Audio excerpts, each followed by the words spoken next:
Alô, um abraço para você ligado em mais uma edição, mais um episódio do Tabelinha de Copa do Mundo. A Copa do Mundo vai chegando ao final, já temos um finalista e a gente vai falar muito sobre isso, né, Fred Jota? Um abraço. Um abraço, Seabra. Já tem um que está se aproximando da taça e nós vamos falar muito desse time, comandado por um cara só ou não? Esse cara não é desse planeta, sinceramente. Lionel Messi não nasceu no planeta Terra. Aliás, nasceu, mas não é daqui, ele é de outro planeta, porque o que esse camarada faz com a bola é um negócio de maluco. Bom, vamos contextualizar então, começando a tabelinha de hoje.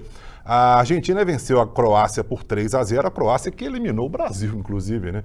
E se classificou para a final. Lembrando que ainda teremos o jogo da França, né, contra Marrocos, e os detalhes dessa partida a gente fala no próximo tabelinha, né? Aí já com a final definida, a final da Copa do Mundo, com os dois participantes definidos. Mas a Argentina já está lá, venceu a Croácia por 3-0, o Messi fez um gol, chegou a 11 gols, ultrapassou o Batistuta, se tornou o jogador da seleção argentina com mais gols em Copas do Mundo. Ainda está um pouco longe, né, do Klose, o alemão, que fez 16 gols em Copas do Mundo, né? O Ronaldo Fenômeno também tem 15, Gerd Müller com 14, o Just Fontaine da França tem 13, Pelé 12, o Coxes da Hungria 11, Klinsmann da Alemanha 11 e agora o Messi também com 11 gols. Lembra, portanto, o Messi está a um gol de igualar a marca do Pelé em Copa do Mundo. Só isso, né?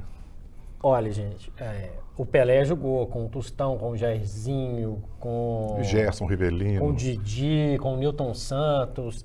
E o Messi também comeu pão com o Java Amassou, né? Jogou com o Higuaín, jogou com uma turma que, né, já poderia ter dado esse título para o Messi. Em 2014, especialmente, no Maracanã, o Messi serviu a turma e ele nunca... Na verdade, para falar a verdade, se a gente for pegar todas as Copas do Messi, 2006 para cá, em 2006 ele era um garoto, estava começando ainda, ok, era um time muito bom. Sim. Tinha o Riquelme usava 10 naquela Copa de 2006, tinha o Max Rodrigues, era um bom time, ok. 2010 era o Maradona comandando uma bagunça. 2014 o Messi levou o time adiante e chegou à final que poderia ter vencido a Alemanha. 2018, bagunça de novo com o Sampaoli. Agora parece que a coisa está mais organizada e o Messi tem assistentes que o ajudam. Nessa semifinal, o Julián Álvares foi brilhante. Sim. Foi um jogador decisivo, não só marcando gols, como participando, entendendo um pouco mais do jogo do Messi. É isso que a Argentina precisa. Chega na final sem um peso de ter passado por uma semifinal sofrida, sem ter passado um grande perrengue, resolveu o jogo com tranquilidade. No primeiro tempo tinha resolvido o jogo 2-0, contra a Croácia. Mas o Messi vai com aquele peso que ele tem. Ele tem que ganhar uma Copa do Mundo, ele tem que ganhar uma Copa do Mundo, ele tem que ganhar uma Copa do Mundo. Fred, eu acho que mais do que tem que ganhar uma Copa do Mundo, ele merece uma Copa do Mundo. Merece. O que o Messi já fez pelo futebol argentino. Muita gente, o Messi é mais espanhol do que argentino, porque começou muito cedo na Espanha, né? E teve pouca ligação, pouca raiz, né, com a Argentina, mas inclusive nessa Copa ele já está usando gírias, ele já está dando entrevistas, falando um pouco mais o espanhol argentino, vamos dizer assim, e isso está agradando muito a torcida argentina, né? Os argentinos têm essa coisa de semelhança, né, de pertencimento e tal, e o pessoal ficava com o pé atrás com relação ao Messi por ele ser mais espanhol. E aí ele começou, não sei se propositadamente ou se foi natural, mas ele começou a falar um pouco mais a língua, entre aspas, do argentino. E o que ele faz em campo é impressionante. Conquista por um lado e conquista por outro, né? Ele nunca negou as origens dele. Sim. Né? Nunca negou, sempre falou do Nils, por exemplo. O Messi é um cara que ele tem um perfil diferente de quem ele vai ser sempre comparado. Do Maradona. Um cara extrovertido, um cara que sempre falou das suas paixões. O Messi mais na dele, né? É um cara mais na dele, tem que ser respeitado em relação a isso. Inclusive, esse debate vai acontecer no tabelinha de hoje, no próximo tabelinha, o tabelinha da final da Copa do Mundo. Messi ou Maradona, você acha? Não, pelo que eu vi do Maradona, e eu acompanhei uma grande parte da carreira do Maradona, mas tanto na seleção quanto em clubes, né? O Maradona é um gênio, né? O Maradona muita gente que fala, até eu vi um texto esses dias para trás aí, falando sobre Maradona não foi sequer o melhor jogador argentino, para mim ele foi. Para mim, o Maradona é o maior jogador da história da Argentina. Claro que a gente tem sempre uma tendência a puxar para o passado. Então, o passado é sempre melhor do que o presente, né? Normalmente tem isso. A gente pegar aí de música, de Copas do Mundo, de futebol, de qualquer coisa, o passado é sempre melhor do que o presente. Mas não dá para tirar o Messi dessa disputa. Não é uma disputa completamente, nossa, não dá para falar sobre isso. Claro que dá. O Messi é um gênio da bola e o Maradona foi outro gênio da bola. Um está acima do outro, para mim o Maradona está acima, mas são dois gênios com a bola no pé. Olha, em clubes, o Messi é maior que o Maradona. Em números, né? Não, em clubes. Ganhou assim, em números, ganhou Champions League, foi campeão do mundo de clubes.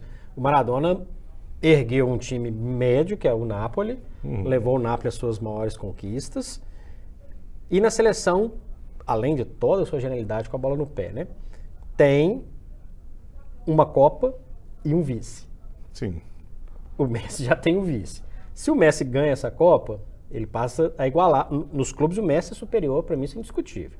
Aí o Messi, para você, se torna, então, o maior jogador da história da Argentina. Aí eu vou te falar que eu respondo isso depois da final de domingo. Beleza. Bom, de qualquer forma, Messi já está lá, né? A Argentina já está lá. Eu acho que por merecimento, inclusive, e a Croácia, que eliminou o Brasil. E aí muita gente pergunta, mas esse time que levou 3 da Argentina eliminou o Brasil? Sim, eliminou o Brasil. Futebol é assim, o Brasil, inclusive, fez 1-0. E aí os 4 minutos da prorrogação, o time se mandou. A gente já falou muito sobre isso, já analisou muito, né?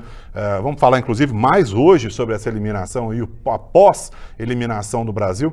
Mas antes, Fred, a gente falar sobre a pós-eliminação do Brasil, o Brasil continua representado na Copa, né? E eu discordo, porque... Você discorda da representatividade, né?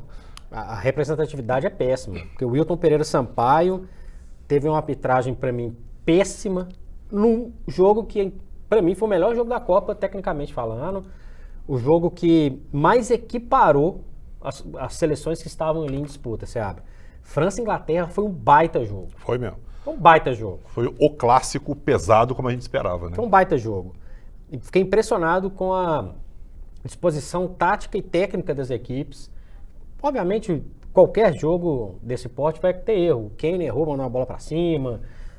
Tiveram lances que outros jogadores não brilharam. Mbappé, por exemplo, muito bem marcado pela seleção inglesa. Mas o Wilton Pereira Sampaio, olha, o lance que origina o primeiro gol da França, falta no Saka. É a falta que ele daria em qualquer jogo do Campeonato Brasileiro. Teve um pênalti no Kane no primeiro tempo. O pênalti que ele marcou 2 para a Inglaterra. O segundo foi um pênalti claríssimo. Ele estava a metros do lugar e mandou seguir. Teve que ir lá no VAR.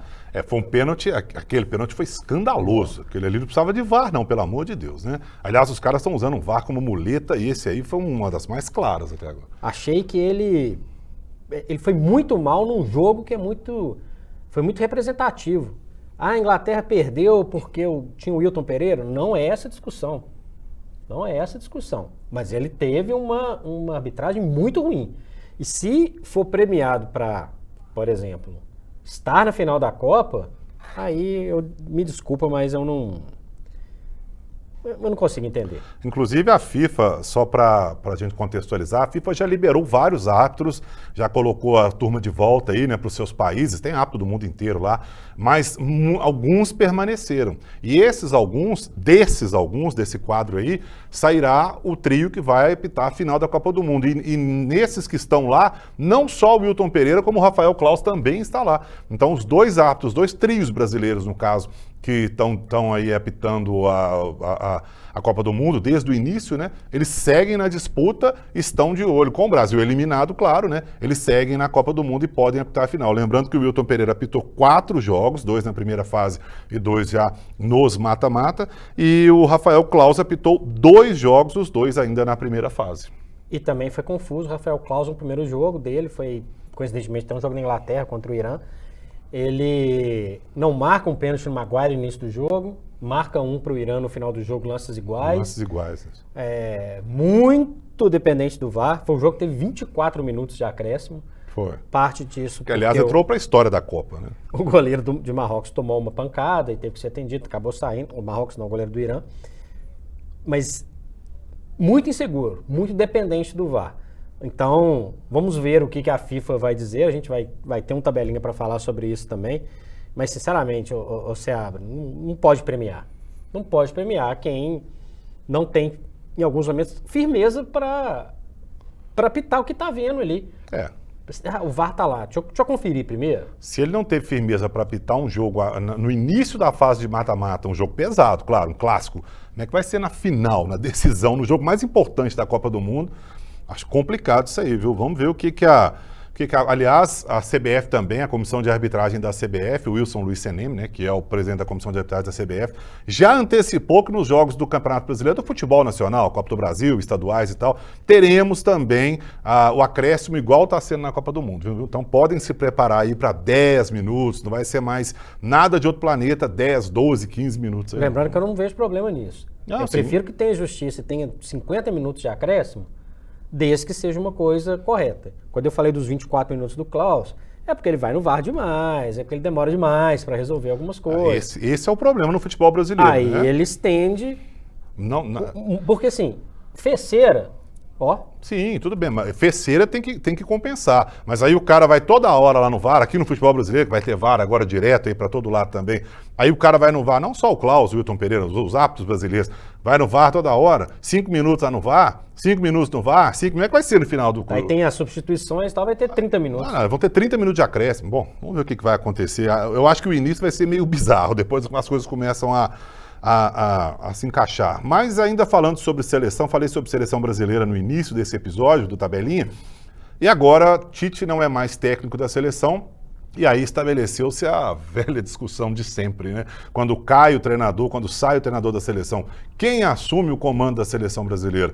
Eu já tenho uma opinião, já falei isso algumas vezes, apesar de ser um mala sem alça, eu acho o Abel Ferreira muito chato, mas o trabalho dele é incontestável. Então, para mim, o Abel Ferreira deveria ser o treinador da seleção, primeira vez de um treinador estrangeiro. Aliás, na enquete que nós colocamos no ar no site do Tempo, quem ganhou foi o Guardiola, né? Que não assumiria, porque renovou com o Manchester City, outra história. Eu gosto dos técnicos que estão em solo brasileiro, Abel Ferreira disparado melhor. Sim. Mas disparado. Mesmo ele sendo estrangeiro. Disparado. E acho que traria um outro perfil de concepção tática, um outro perfil diário, se bem que na seleção não dá para você falar que é tão diário assim, porque é mais espaçado. Vai aceitar? Não sei, mas ele é um nome para mim muito interessante. Jorge Jesus fez um bom trabalho no Flamengo e mais nada. Ponto. Pois é, por isso é que eu acho que o Jorge Jesus é um nome falado só pelo trabalho dele no Flamengo. Eu acho que ele não tem esse merecimento todo para ser lembrado para uma seleção brasileira, né? Quem que tem um cartel, um currículo espetacular é o Carlo Ancelotti. Aí sim, é outro patamar. Esse é outro patamar. Lembrando, é um técnico italiano, não é o técnico, não é o Guardiola do jogo vistoso, porque o brasileiro tem muito isso. Aí o Ancelotti chega, assume a seleção brasileira e coloca 3 zagueiros ou dá uma fechadinha na casa. Monta uma carreta ali na intermediária, e aí? O Real Madrid é campeão europeu. O futebol era vistoso do Real Madrid? Não era. Era eficiente, cheio de craques. É um baita nome, conhece esses caras todos. Sim. Inclusive é técnico de vários deles lá no Real Madrid. Tem contrato com o Real Madrid até o meio de 2023. Diz a presidência da CBF que vai anunciar no início de janeiro o nome, a não ser que anuncie para junho e fica um tampão até lá, não sei. Mas o Ancelotti, esse sim tem caixa. Entre os brasileiros, muito tinha se falado, né, que o Cuca tirou aquele ano sabático, depois foi campeão brasileiro para depois assumir. Atlético, para depois assumir. Não acho que vai ser ele. Principalmente nesse momento de baixa que ele está, né? Renato Gaúcho, que em algum momento foi, também não. O Dorival fecha o ano em alta. Vou te falar, Fred, que sinceramente, a gente conhecendo o futebol brasileiro como a gente conhece, eu não me surpreenderia se essa coisa toda já foi antecipada. Tipo assim, olha, o Tite vai sair depois da Copa do Mundo, dá um jeito aí no Dorival, porque aí ele fica sem clube e ele vai assumir a seleção depois da Copa do Mundo. Não acho que seja o nome, e eu não colocaria como nome, mas eu não me surpreenderia se isso acontecesse. Nem eu. Entre os outros nomes, Fernando Diniz terminou o ano bem pela passagem no Fluminense. Mano Menezes terminou o ano bem pela campanha do Internacional. Mas, em comparação com os nomes que eu falei aqui, principalmente Abel Ferreira, e Carlo Ancelotti, que seria uma experiência muito maluca, seria muito aleatória. Marcelo Galhardo? Eu prefiro. Mas um argentino comandando a seleção brasileira? Eu não importa, eu não tenho essa... Não, mas isso vai ser aceito pelo torcedor? Aí que provavelmente não. Isso daí vai dar uma polêmica monstruosa. Provavelmente não. Vamos ver o que eles vão pensar. Eu acho que era interessante começar a pensar no nome estrangeiro, sim. E não vejo o menor problema, acho uma concepção diferente que pode agregar muito. Eu acho engraçado, quando o Filipão foi treinar Portugal, todo mundo bateu palma e achou lindo, né? Quando o Luxemburgo vai treinar o Real Madrid, todo mundo bate palma e acha lindo. Agora o cara vem treinar aqui, aí não pode. É estranho. Falar nisso, o Tite recebeu 3 propostas de seleções e 2 de clubes europeus. Diz o Tite que vai permanecer 6 meses aí. Quem dera eu, viu, Tite, permanecer 6 meses ali, ó, só vendo televisão e depois resolver minha vida. Mas e no pós-eliminação, Fred Jota? Eu te falo que, para mim, quem saiu por cima e quem saiu por baixo aí na Copa do Mundo, da seleção brasileira, claro, né? Eu colocaria 2 nomes aí que eu acho que saíram bem da Copa. O Casimiro, para mim, saiu em alta e o Richarlison saiu bem. Casemiro, para mim, o melhor jogador da seleção brasileira. Sim. Mais estável. Thiago Silva fez uma boa Copa. Fez também. Fez uma boa Copa. O Neymar, ele jogou pouco, né? Ele ficou alguns jogos fora, mas no que ele jogou, ele trouxe a responsabilidade para ele em vários momentos. Mais maduro do que em outras Copas. Gostei do Rafinha. Faltou concluir a gol melhor. O Richarlison, ele jogou na seleção de uma maneira um pouco diferente que ele joga no Tottenham, né? Porque o Kane é um jogador um pouco mais... que joga mais por dentro, ele joga um pouco mais pelos lados. Mas ele é um cara de muita carisma, ele é um cara de muita entrega. Ele termina bem, termina com créditos. Acho que ele terminou legal. Outros ficaram, para mim, mais ou menos no mesmo pacote. Vinícius Júnior. Alisson, Paquetá, Danilo, Marquinhos. Você falou sobre o Rafinha, para mim o Rafinha é um que eu não achei grande coisa. Para mim a Copa dele foi ok para baixo. Acho que ele se apresentou para os jogos. Teve uma participação ofensiva interessante. Faltou, como eu disse, para um atacante concluir melhor. Ele teve chances, inclusive, de deixar a Copa balançando as redes e não balançou. No mais... nenhum jogador nosso, né? Ficou provado que o Daniel Alves não precisava de ter ido, né? O Alexandre é um jogador ok. Acabou que se contundiu também, Alex Telles, mesma coisa, então... Nada fora do normal. Agora, os 3 que jogam no Brasil, o Everton entrou numa... como é que eu vou dizer assim? O Tite quebrou o galho dele para ele jogar uma Copa do Mundo. Ele não iria jogar de forma alguma. Então o Brasil ganhou no jogo, entra aí, brinca um pouquinho e tal. Aliás, o Brasil perdeu de Camarão. Foi no jogo que o Brasil perdeu. Mas os 2 jogadores do Flamengo, né, o Everton Ribeiro e o Pedro, eu não sei nem muito o que falar sobre eles. O Everton Ribeiro não tem o que acrescentar. O Pedro entrou no jogo, principalmente, né, no jogo contra a Croácia, bateu um pênalti bem. Na disputa de pênalti. Se apresentou para o jogo, mas assim, fez uma baita Copa? Não dá para falar. Acho que sai igual, termina a Copa igual como começou, viu, Seabra? E para a gente fechar, Fred, nós estamos falando ainda sobre a Copa de 2022, a Copa de 2026 também já está definida, né? México, Estados Unidos e Canadá, digo as sedes, né? Eu, inclusive, já adianto que eu sou contra isso, eu acho isso uma bagunça, mas enfim. Os caras já estão pensando na Copa de 30, né? Na Copa de 2030. Então, países sede serão anunciados em 2024 no Congresso da FIFA, né? E até o momento tem 2 candidaturas fortes aí. Uma proposta apoiada pela UEFA, com Portugal, Espanha e Ucrânia, e a outra proposta apoiada pela Conmebol, que tem Uruguai, Argentina, Chile, Paraguai e teria Colômbia ainda por cima, são 5. Só que a Conmebol limou a Colômbia porque achou demais, então ficaram aí Argentina, Chile, Paraguai e Uruguai. E os países sul-americanos têm uma cartada aí, porque vão comemorar os 100 anos do primeiro Mundial, e aí vamos fazer a final no Estádio Centenário de Montevidéu, né, onde foi a decisão também do primeiro Mundial. Olha, eu vou te falar que eu não gosto desse tipo de formato. Eu já achei Coreia e Japão um negócio bem complicado. Se você pegar aqui Portugal, Espanha e Ucrânia, como assim? Você vai ficar viajando por cima da Europa ali, a Ucrânia está longe. Se fosse só Portugal e Espanha, vá lá, que é um país ali do lado do outro, França e tal. No caso de Argentina e Uruguai, elas fazem divisa ali, eu não gosto muito da ideia, não. Mas 2 países que são vizinhos ali, como foi Coreia e Japão, vá lá. Mas 4 países? México, Canadá e Estados Unidos são vizinhos também. Só que para jogar no México e para jogar no Canadá é uma distância colossal também. E você imagina você jogar numa costa dos Estados Unidos e depois na outra costa. Olha o tamanho Isso aconteceu em dos Estados 94. Unidos. Aconteceu em 94, mas era um país só e fechou, né? Agora, você vai jogar numa costa dos Estados Unidos, depois você vai para o Canadá, depois joga no México e vai para outra costa. Que beleza que vai ser isso também, né? Olha, eu acho que para viabilizar, tentar fazer uma Copa em mais de um país, pode até funcionar. Mas, obviamente, a Ucrânia não combina com Portugal e Espanha, não vou nem discutir isso. Portugal e Espanha, ok. Península Ibérica, uma relação ali histórica, ok. E geograficamente falando, eles estão pertinhos, então dá para ficar indo e voltando, é tranquilo. Né? São países pequenos. Portugal é um país pequeno. Já acho um pouco confuso 4. Uruguai e Argentina eu acho ok. Mas tem um barco que leva de Buenos Aires para Montevidéu. Eu já fiz essa viagem, inclusive passando pelo Rio da Prata, que você faz ali, se tiver... Eu peguei uma tempestade voltando de Montevidéu para Buenos Aires, eu vou te falar que não é bom não.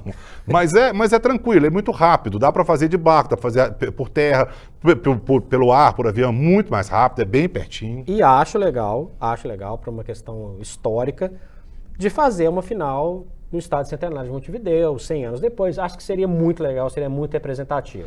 Mas isso que nós estamos falando aqui não vai acontecer da forma como nós estamos falando, de Uruguai e Argentina. Se essa candidatura for a escolhida, vai ter Uruguai, Argentina, Chile e Paraguai. Que eu acho um exagero. Tudo bem fazer a final no Estádio Centenário, concordo, acho legal, representativo e tudo, mas 4? Eu acho que não precisa. E eu acho pouco provável que ganhe, porque a Copa de 2018... foi na Rússia. 2022 no Catar. 2026 na América do Norte. Ah, sim. Tem muito tempo longe da Europa.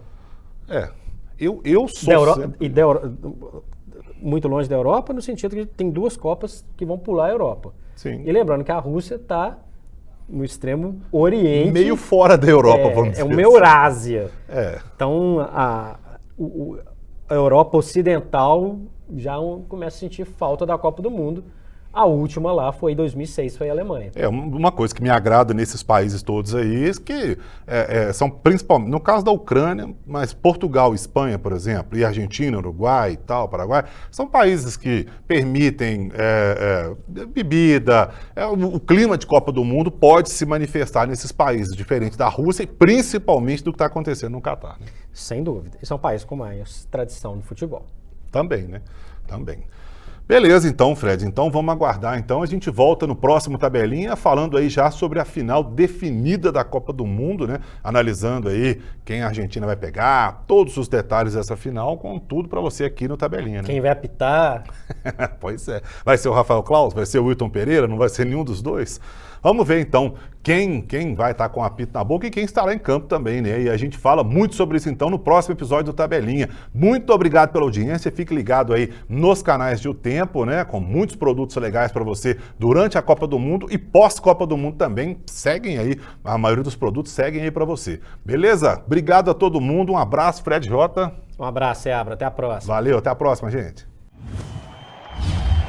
Cobertura da Copa O Tempo Esportes. Oferecimento estrelabet.com. Apostou, ganhou. Apoio Iveco Deva e Atacadão das Tintas. É tinta, o Atacadão resolve.